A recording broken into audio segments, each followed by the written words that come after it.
Minute-2-Win-It for Charity is one of our corporate social responsibility events designed to bring out the best in team spirit and sense of community. Teams participate in multiple rounds of popular tabletop challenges using playing cards, pencils, cups, balloons, and more, racing to earn and assemble care packages for donation.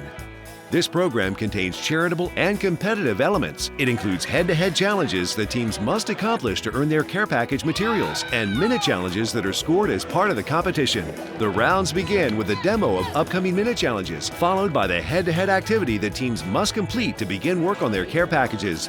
Once the packages are done for that round, remaining time may be used for practice before the next challenge is played and teams are scored.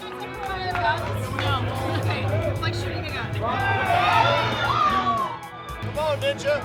Come on, Ninja! Think like a shushu.